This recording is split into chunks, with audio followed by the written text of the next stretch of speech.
From proof Bing Bong might secretly be Riley's real monsters, to hidden clues that anxiety existed in the first movie all along, here are 10 wild theories about Inside Out that most fans have never fully connected. Number 1. Is Bing Bong really gone forever? In the original film, Bing Bong sacrifices himself in the memory dump to help Joy escape, seemingly lost forever. But in the sequel, an origami sculpture of him sits quietly beside Riley's bed, raising a real question. Does some part of Riley still remember him deep down? Here's the anchor detail that complicates that hope. Human memory is famously unreliable, especially from early childhood. Most people can't recall much of anything before age 4, and the brain is known to fabricate false memories to fill in gaps. Riley created Bing Bong around age 3, meaning he'd fall squarely inside that period of natural childhood amnesia. If Riley ever did remember him, the theory suggests it likely wouldn't be a real memory returning at all, just her mind constructing something new. Bing Bong may genuinely be gone for good, no matter how much that origami figure suggests otherwise. Number 2. Could Inside Out 2 have been building toward a coming-out story? Inside Out has long been considered one of Pixar's more LGBT-friendly films, and fans speculated heavily about where a sequel might take that further. One detail from the first film stands out. While Riley's dad's emotions are entirely male and her mom's are entirely female, Riley's own emotions are a mixed group of genders. Riley herself carries a gender-neutral name and gravitates toward interests traditionally coded masculine, like playing hockey. Given Pixar's history of facing criticism for avoiding explicit LGBT representation, and the first film's heavy focus on identity and self-discovery, some fans felt a coming-of-age sequel exploring that territory more directly felt like a natural, overdue next step for the franchise. Number 3. 2 deliberate design choices. Hidden in Envy and Joy. Envy is specifically designed throughout the second film to visually represent lacking something. She's noticeably shorter than the other emotions, has only 4 fingers instead of 5, has no visible nose despite most other characters having one, and has just a single tooth. Every physical trait about her design reinforces the exact feeling she represents, a character who visually seems to be missing pieces of herself. On the opposite end, every emotion in the film wears shoes except one,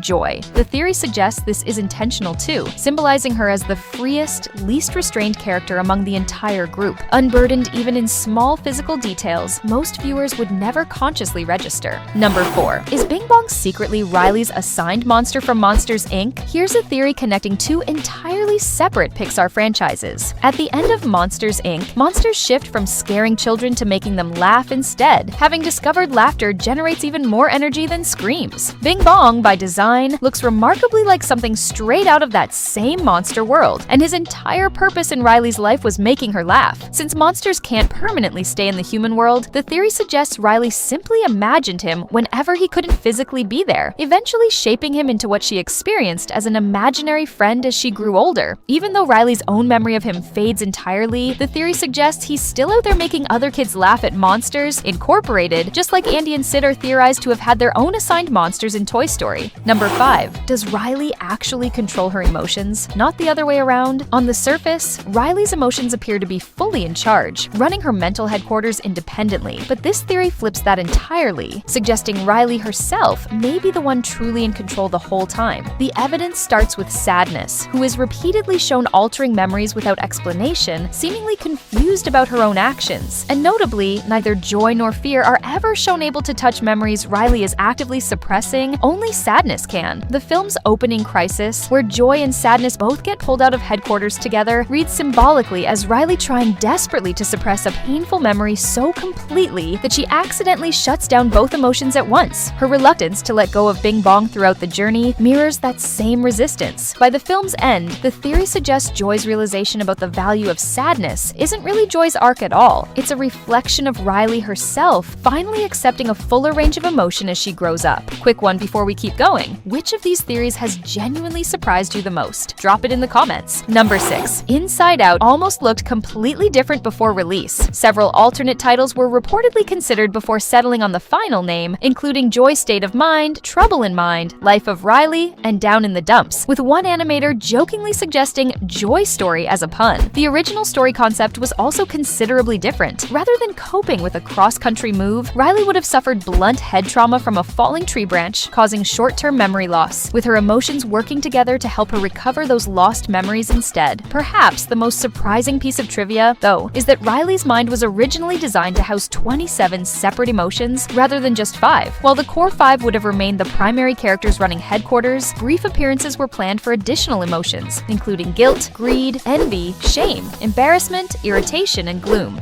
Number 7. Is Riley's dad secretly the same man as Andy's dad from Toy Story? Here's a theory linking two of Pixar's biggest franchises together. In Toy Story, Andy's family relocates, seemingly connected to his parents' divorce and the resulting division of assets. Inside Out similarly centers on Riley's family relocating to an entirely new city. The theory suggests Andy, seen heading off to college in Toy Story 3, resembles a younger version of Riley's father without a mustache. And background Easter eggs in Riley's memories reportedly include both the Pixar ball and the Pizza Planet truck, both direct nods to the Toy Story universe. The full theory suggests Andy's mother discovered an affair between Riley's mother and Andy's father while already pregnant with Molly, only to learn Riley's mother was pregnant too, leading directly to the divorce. Riley and Molly are notably close in age throughout both franchises. After the divorce, Andy's mother reportedly kept custody of both her kids, while Andy's father left to build a new life with Riley's mother. Eventually raising Riley until their move to a new city kicks off the events of Inside Out. Number 8. Could Riley actually be adopted? Throughout the first film, there's a noticeable lack of detailed maternal memories, and Riley's emotions never explicitly reference a particularly strong bond specifically with her mother compared to other relationships shown. Riley's memories of her mother read as unusually vague compared to other key relationships in her life. The theory suggests this vagueness could be intentional, hinting that Riley's actual family story might be more complicated than the film ever directly addresses, with her own emotions potentially shielding her from a deeper truth about her origins that the franchise has simply never chosen to explore on screen. Number 9. Were there hidden clues? That anxiety existed all along in the first movie? Riley's iconic rainbow t-shirt from the original film features stripes representing each of the 5 core emotions: yellow for joy, blue for sadness, red for anger, green for disgust, and purple for fear. But the shirt also includes an orange stripe that was never explained at the time, one that lines up perfectly with anxiety's eventual color scheme in the sequel. Bing Bong is also shown wearing a multicolored flower pin, featuring those same 5 colors, plus that same unexplained orange shade. When anxiety formally introduces herself in the second film, she enthusiastically shakes Joy's hand and mentions she's always been a big fan of hers, implying she's been quietly present the entire time, simply waiting until she was needed. And when Riley tries on that same rainbow shirt again in the sequel, it no longer fits her, a subtle visual cue suggesting she's genuinely outgrown those original 5 emotions entirely. Number 10.